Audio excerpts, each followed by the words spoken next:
I remember the first time I heard about the microbiome, it was not too long ago, maybe 6, 7 years ago. And I was blown away because what they were talking about was the fact that when babies were born vaginally, they had a whole different set of health promoting bacteria in them than if babies were born from C-section. Can you talk about when the microbiome is first formed and what we've done to screw that up and what we can do to make that better?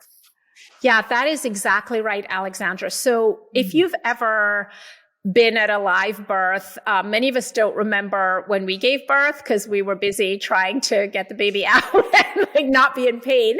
But if you've watched a video or an animation or you've been at a birth, what you'll see for a vaginal birth is that as a baby's head crowns, it turns posteriorly to face the tush. And it does that to swallow a mouthful of microbes because that area between the vaginal opening and the anus, that area we call the perineum, is full of microbes. It is one of the most microbially rich parts of the body. So as a baby's coming out, it swallows a mouthful of the mother's microbes, and those important microbes become the founding species for the baby's microbiome. Now, babies that are born vaginally have that benefit. Babies that are born via C-section don't get that opportunity. And as a result, they are colonized with hospital-acquired Staphylococcus aureus instead of the mother's healthy bifidobacterium, etc. And what that means is that those babies born via C-section have higher rates for four things: for asthma, for autoimmune diseases, for allergies, and for childhood obesity. Just because of that difference with the hospital-acquired staph versus a mother's microbes. So these are important differences. And, while some C-sections are done for really important reasons, sometimes to save the mother's life, to save the baby's life, we know that somewhere between 1 in 3 and 1 in 4 births in the US are done by C-section. And we know that a pretty significant number of those are done for convenience and for commerce, and not because that is really what needs to be done. So, what day, what time, you can control it. But, my argument is a process that takes 9+ months should not be rushed. It takes that long for a reason. And the baby lets you know when it's ready to come out. But in my second book, The Microbiome Solution, I wrote a whole birth plan about, how to prepare the microbiome before conception. These are the things to talk to your team about: vaginal delivery, not sterilizing the baby when the baby comes out, all of these things. And my OBGYN friends hated me. They were like, all these women are coming in and they want to do everything natural and it's the biggest pain in the neck. And why did you write this? But I wish I had that plan when I was pregnant 17 and a half years ago when my daughter was born. It was a C-section. She got antibiotics at birth. She was minimally breastfed because my breast milk dried up from all the antibiotics I had been given. I mean, it was a disaster. And nobody told me, and I don't think nobody knew. I don't think any one of those physicians, including myself, had any clue about the long-term effects of what was going on. So I think, we all have an obligation to educate each other and to bring the information to the forefront so that people can use it. And, if you have to have a C-section, so be it. But if it's just being presented to you as an elective option, you need to know that there are consequences, particularly if you're somebody who has an autoimmune disease or has a history of an autoimmune disease in your family. What are some of those thoughts and tips for mothers that are listening to this that are going to give birth in a couple of months? What should they consider? Well, the first thing to know is that make sure that the C-section is necessary and it's not an elective C-section. Okay, so you're having a C-section because a baby's breech or the baby's in distress, etc. Number one. Number two. Let me interrupt you 1 second because Sure. I've got know somebody personally that is electing to have the C-section because of an autoimmune that they have. Well, the C-section, the babies born by C-section have an increased risk of autoimmune disease. Right, now, right. If she has an autoimmune disease like Crohn's disease, where sometimes there can be fistulas, rectovaginal fistulas, there can be things going on in the rectal and vaginal area that could lead to a tear or a problem.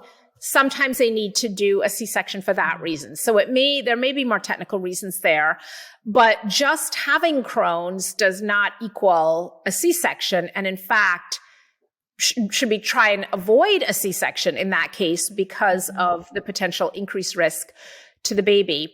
So it's important to make sure that this C-section is truly medically indicated, number one. Because the hospital, number two, it makes more money, the hospital, if it gets a C-section. The hospital makes more money, the doctor makes more money. Right. Sure. Okay. Yeah, absolutely. And remember, C-section is surgery. So you have potential complications like infection, blood clots, bleeding, death. I mean, it's rare, but you don't want to have surgery if you don't have to. The second thing is about antibiotics when you go in, you sign a general consent for care, and so that they don't have to come, oh, can we do this? Can we do that? I mean, you're in labor, right? This is not the time for 20 questions, but you need to make it clear that you don't want to be given antibiotics during labor, which are going to go through the placenta and often get to your baby, unless they're absolutely necessary. So no prophylactic antibiotics. If you have an infection or the baby has an infection, so you want to be clear about that. You want to understand the risk of labor-inducing drugs. And, again, full disclosure here, I'm just a lowly gastroenterologist. I am not a gynecologist or an obstetrician. So these are my perspectives as a gastroenterologist. Everybody needs to talk to their own doctor about this. But labor-inducing drugs that help to speed up labor are often associated with an increased likelihood of C-section.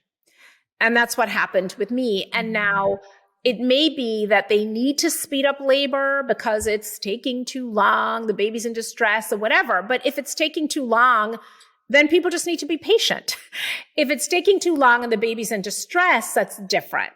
But often, I went in at, it was like 2:00, and at midnight, the baby was not there yet. And people start to get, a little like, okay, it's time, but it's time when the baby's ready, And so that's the thing, like these labor-inducing drugs can sometimes increase the risk of C-section. The epidural, which I was so grateful to get. And the funny story, I had my baby at Georgetown. I was on faculty there, and the medical student came in to sort of prep my back for the epidural. And then one of the supervising physicians, who I knew well because I worked with him in endoscopy. In fact, I think I had done his colonoscopy.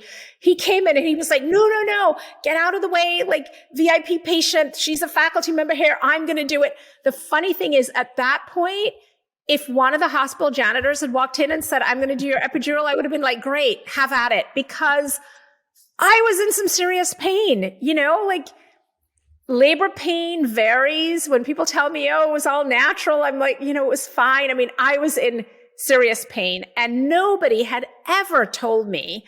And again, I trained at good places. Nobody had ever told me in medical school or afterwards that epidural that is going to dramatically alleviate the pain is also going to increase your likelihood of a C-section. And, had I known that, because I really wanted to avoid a C-section, had I known that, I might have made a different choice. I mean, it was painful, don't get me wrong, but I likely would have made a different choice. And so again, what we want people to be able to be really effective advocates for their health. And without the information, you really can't advocate, right? You just assume that this is all going down because it needs to, and it's, all a great idea.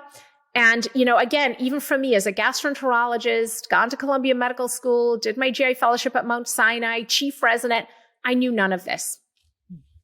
Now, I also heard in this original story that I heard about the microbiome that you can swab the vagina if there is a C-section, and then swab the baby with the vaginal excretions so that the baby gets the microbiome. Is that something that you recommend that somebody asks for? Well, this is something called vaginal seeding. And Gloria Domingo-Belez, I think I'm getting her name right, her husband, Marty Blazer, was the head of infectious diseases at NYU, and they've both done a lot of great work in the microbiome. She's done a lot of this work in South and Central America, looking at this process of vaginal seeding. And it's super low tech. You literally take a piece of gauze and, it doesn't even need to be sterile gauze because the whole point is to get it kind of dirty.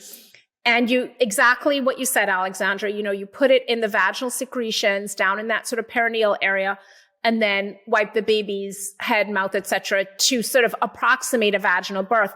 And I talk about that in my birth plan, but I also say, be sure to discuss this ahead of time, not when you're in labor, ahead of time at your prenatal visit.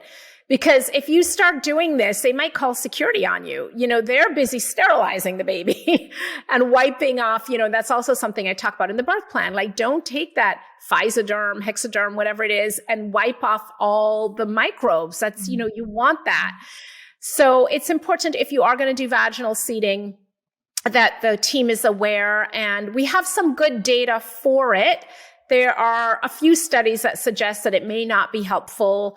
You have to be aware of, what's going on vaginally and make sure that, you're doing it correctly. But it's a super low tech procedure. It literally costs you the pennies that the vaginal gauze, that the piece of gauze cost.